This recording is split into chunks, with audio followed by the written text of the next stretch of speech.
자, 정말 중요한 분기점의 순간에서 저는 지금 쇼 포지션을 진입해 있습니다. 물론 여러분, 지금부터 66.9K 이 고점에 대해서까지 이 중간지대에서는 불확실성이 굉장히 진한 구간이 맞습니다. 하지만 그럼에도 불구하고 제가 왜 쇼 포지션을 모으라고 말씀을 드리느냐? 만약에 이게 상승이 남았다고 하더라도 이 상승이 끝나고 나면 만약에 66.9K 이 고점을 돌파하는 형태로 상승분이 한 번 더 나온다면 여기서부터는 급격한 각도로 쏟아질 수밖에 없는 구조가 완성이 되어 있다는 겁니다. 그렇기 때문에 지금은 아사모사하게 롱트라이 하실 거 없습니다. 숏을 모으는 게 맞다 이렇게 강조를 드리면서 왜 저는 지금 자리 65.7K에서 숏을 진입했는지, 그리고 왜 이를 각오를 하고 여기서 숏을 모으라고 말씀을 드리는지까지 여러분들 이 내용 제가 자세하게 준비를 해왔으니까요. 좋아요 한 번씩만 부탁드리면서 이 내용까지 자세히 한번 들어보시죠.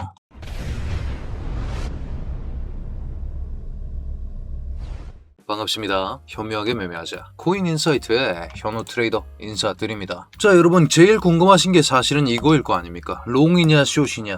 저는 감히 지금 롱은 먹어봐야 아주 찔끔 먹을 게 남아있다고 생각하고 있고, 그렇기 때문에 지금은 숏 위주로 공략을 하셔야 한다 이렇게 말씀을 드리고 싶습니다. 그렇게 말씀을 드리는 이유가 뭐냐면 파동에서부터 얘기를 시작해야 되거든요. 날봉 단위에서부터 얘기를 해보겠습니다. 우리가 날봉 단위에서 지금까지 어떤 얘기를 하고 있었냐. 절대 규칙을 모두 준수하는 카운팅은 이게 W로 뺀 거고, 그 다음 X 조정이 나오고 나서 그 다음 Y로 쏟아내는 형태가 모든 절대 규칙을 위배하지 않고 있다는 말씀을 드리고 싶은 겁니다. 자, 그렇다고 봤을 때 결국 형태적으로 보면 가장 큰 그림은 이런 형태로 전개가 되어 왔다라는 것인데, Y파에 대해서도 얘기를 해봐야겠죠. 이 Y파의 전개 중인 상황인 거거든요, 사실은. 그렇다고 봤을 때 Y파 또한 이런 식으로 A, B, C 형태로서 빠져야 한다라는 것이고, 이런 생각을 해보았을 때 Y-B 상승분은 조금 모자란 형태가 맞습니다. 형태적으로 봐도 조금 아쉽기는 합니다. 382도 안 되돌려주고 이대로 빠지는 건가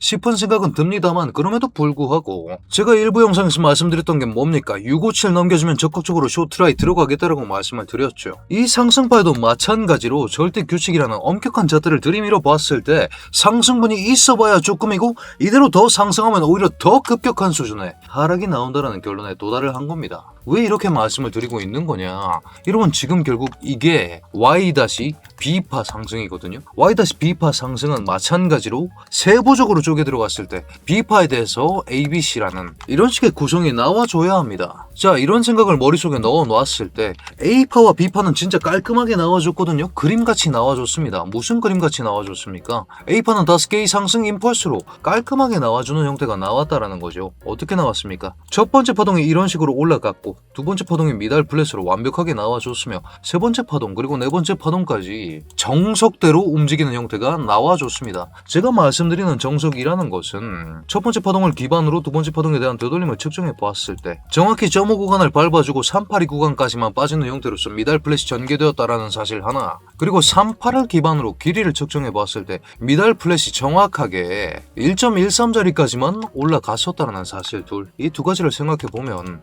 이 O파, 즉 이 A파 자체는 굉장히 깔끔하고 정석대로 움직인 게 맞습니다. 이런 식으로 A파가 지나갔고, 그 다음 B파 조정이 이렇게 끝나고 나서 결국 619 저점부터 C파가 이런 식으로 전개가 되었다라는 건데, 여기서 여러분들이 머리가 터지시겠죠. 여기서 우리가 기존까지 어떤 얘기를 하고 있었느냐. 이 C파동에 대해서 얘도 결국 5개의 세부 카운팅이 나와야 되기 때문에 가장 먼저 봐야 되는 형태가 뭡니까? 임펄스로 보겠다. 임펄스로 봐야 되기 때문에 마찬가지로 이런 식으로 형태적인 모습을 가져가는데, 여기서 꼬이죠. 얘가 이렇게 쑤셔버리면 임펄스의 절대규칙 1파의 걱정을 4파가 간섭하면 아니 된다라는 절대규칙을 위배하기 때문에, 그러면 C파는 두 가지 변수다. 우리가 C-3으로 보고 있는 이 자리에서 C파가 어떤 형태로든 마감이 된 것이거나, 혹은 엔딩 다이아고날로서 C파가 지금 전개 중인 상황이다, 이렇게 읽어야 하는데, 여러분 다이아고날이라는 게 특징이 뭡니까? 이 단락 한번 읽어보겠습니다. 이전 추세가 너무 빠르고 너무 멀리 갔다라는 거죠. 그렇다고 봤을 때 급격한 추세 변곡의 가능성까지 높아져 있는 상황이고, 이게 첫 번째. 그리고 ABC 조정에서는 a very small percentage라고 합니다. 굉장히 적은 확률로 등장을 한다라는 한다라는 거죠. 그런 생각을 해보았을 때 그러면 올려준다고 다이아고날대로 올려준다고 하더라도 이 C파의 끝자락에서 거대한 하락이 다시 한번 튀어나올 거를 경계해야 되고 오히려 이 C파가 엔딩 다이아고날이 아니라 여기서 심화이 나고 나서 어떤 얘기를 해볼 수가 있겠어요? 여기가 5파라고 치면 이게 첫 번째 하락분 아닙니까? 이 첫 번째 하락분에 대해서 우리가 피보나치 되돌림을 잡아봤을 때 618을 찍어준 65.7K 여기서부터는 쇼트라이를 조금 적극적으로 들어갈 준비를 해야 된다라고 말씀을 드리고 싶은 거예요. 그렇게 생각하고 있었기 때문에 3시 6분 65.7K 찍었던 순간 어떤 자리입니까? 결국 이 자리다 이거죠. 이 첫 번째 하락파동 기반 618 되돌림인 65.7K 여기를 넘겨줬기 때문에 그리고 저항 구간이 존재하고 있기 때문에 다이버전스까지 중첩되는 형태가 나와주고 있기 때문에 쇼자리가 안 나올 가능성까지 염두에 두면서 정찰병만 먼저 넣어봐야 하는 구간이다. 이렇게 강조를 드린 후에 지금 쇼포지션 전개 중이라고 말씀을 드리고 있는 것입니다. 이런 식으로 여러분 우리가 차트 분석을 하는 이유는 지금 자리가 가지는 의미가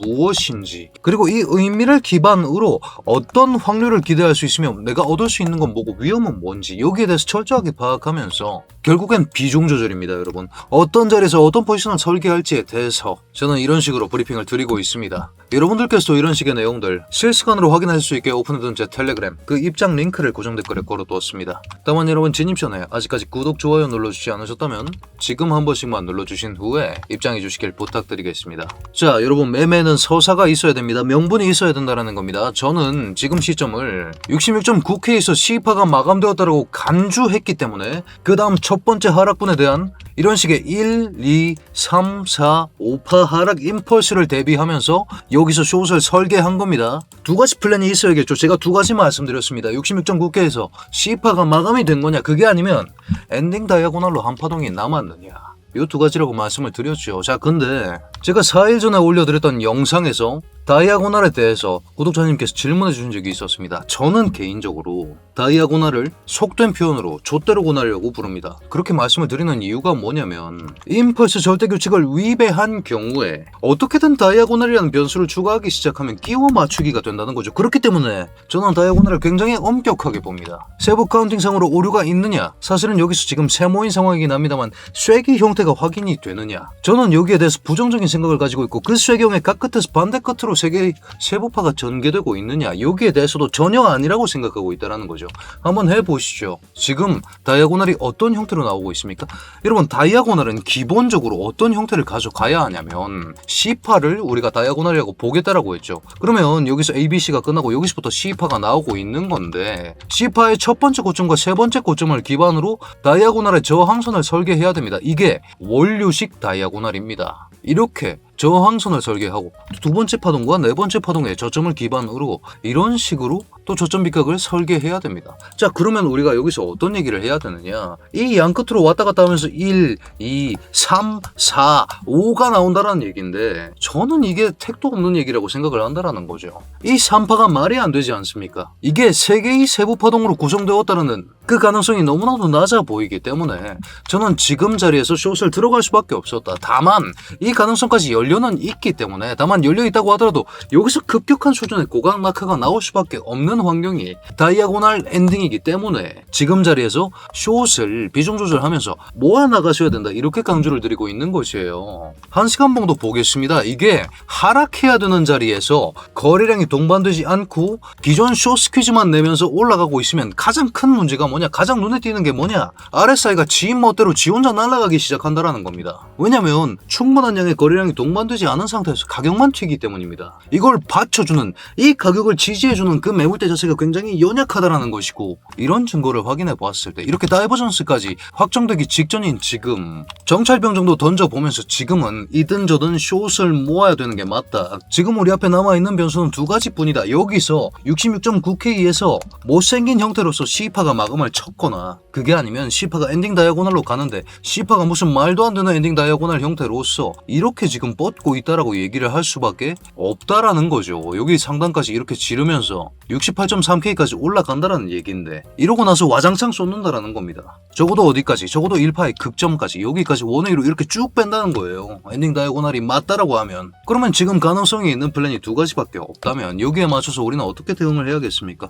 올라와도 숏볼 생각을 해야 되고 이 가능성 낮은 다이아고날을 기대하면서 여기서 무슨 롱 잡혀가지고 여기까지 먹을 생각은 그 가능성이 너무나도 낮다라는 말씀을 드리고 싶은 겁니다. 또 하나 생각해 봐야 되는 게 뭡니까? 지금 보시는 이 차트는 코인베이스 비트코인 프리미엄 지수입니다. 다시 한번 꺾이기 시작했죠. 기관의 현물은 이미 빠져나갔다라는 증거가 속속들이 드러나고 있고 우리에게 남은 변수가 시파가 66.9K에서 마감을 쳤거나 그게 아니면 시파 자체가 엔딩 다이아고날 너무나도 이상한 형태의 엔딩 다이아고날이라는 이 두 가지 변수밖에 남지 않았다라면 지금 우리는 두 가지 시나리오를 기반으로 어떻게 대처할지 여기에 맞춰서 숏타점을 공략할 생각만 해야 된다. 자, 어떤 분기점이 있겠어요? 저는 이걸 하락 임펄스 첫 번째 파동으로 봤습니다. 마찬가지로 임펄스 절대 규칙입니다. 임펄스 절대 규칙 첫 번째가 뭡니까? 2파가 1파의 100%를 되돌릴 수가 없다. 2파에서는 확장 플랫 구조가 1파로 이렇게 내리고 A, B, C로 내리는 이런 형태의 1파 고점보다 높아지는 경우에 2파가 불가능하다라는 거죠. 자, 그렇기 때문에 지금 제가 들어간 숏포지션의 핵심 분기가 어딘지 아실 겁니다. 이런 생각들과 함께 지금 자리에서는 정찰병 숏 정도는 던져볼 수 있는 구간이 되었다. 왜? 이 하락 임펄스에 대해서 618 되돌림을 잡아봤을 때 어디가 나옵니까? 65.7K 권역이 나오기 때문에. 자, 그렇기 때문에 오늘 브리핑을 요약해보자면 결국 남은 시나리오는 시파가 669에서 마감을 쳤거나 그게 아니면 시파 엔딩 다이아고날이 전개 중이다. 이 두 가지밖에 없습니다. 근데 우리가 시파가 669에서 마감됐다라고 간주하는 게 사실은 마음이 조금 더 편합니다. 왜냐면 이걸 엔딩 다이아고날로 보는 게 조금 더 억지스럽기 때문입니다. 이걸 3개의 세부파로 3파가 전개되었다라고 얘기할 수가 사실은 없다라는 거죠. 그렇기 때문에 저는 시파를 669에서 마감했다라고 간주하고 현 시점 하락 동인파가 하나 나왔다라고 보고 있으며 이 동인파에 대한 조정이 지금 올라가고 있다라고 해석하고 있습니다. 일부 내용에서 말씀드렸던 내용과 사실은 부합하는 얘기죠. 가짜 반등을 주의해야 된다. ICT적인 관점에서 봤을 때 외부 유동성이었던 ERL 구간을 수고했기 때문에 여기를 스탑로스로 걸고 있었던 롱개미들이 여기서 이미 죽었기 때문에 이 죽이러 가는 과정 속에서 나왔었던 내부 유동성 FVG 구간들에 대해서 소화하는 과정은 있을 수 있겠으나 이게 소화가 끝나고 나면 큰 추세를 거스르지 못하고 재차 하락하는 구조가 나올 수밖에 없다라는 말씀을 드렸으며 그 핵심 분기점을 제가 여기 1번 여기 2번으로 잡아드리지 않았습니까? 여기에 대한 되돌림을 반드시 생각하면서 우리는 매매를 해야 된다 이렇게 말씀을 드리면서 엔딩 다이아고날 가능성도 존재는 하거든요. 리스크 있는 자리는 맞습니다. 근데 엔딩 다이아고날이 아니면 이대로 더 긴 하락 파동이 쏟아진다는 거죠. 우리가 임펄스 세 번째 파동이 가장 중요하다는 말씀은 제가 지속적으로 드려왔지 않습니까? 1파 나오고 2파 올리고 3파로 쏟아버리면서 1파 기반 어디까지 내린다고? 1.618까지 내린다고. 그렇게 봤을 때 61.6K 권역까지 내려버릴 수 있는 가능성도 열려있고 여기 이 저점 따이는 것까지만 확인한다고 하더라도 우리는 충분히 이번 매매로 큰 수익을 가져갈 수 있다. 이렇게 말씀을 드리면서 아직 숏포지션을 열지 못하셨다. 지금 정찰병에 불과합니다. 더 좋은 자리 트래킹하면서 찾아드릴 예정입니다. 이런 내용들까지 여러분 꼭 확인해보시면서 매매하시길 권장드리면서 오늘 분석도 마음에 드셨다면 여러분 댓글로 굿 한 글자씩만 부탁드리겠습니다. 자, 그렇다면 코인인사이트 구독자 여러분들 모두 성투하는 좋은 하루 되시길 바라겠습니다.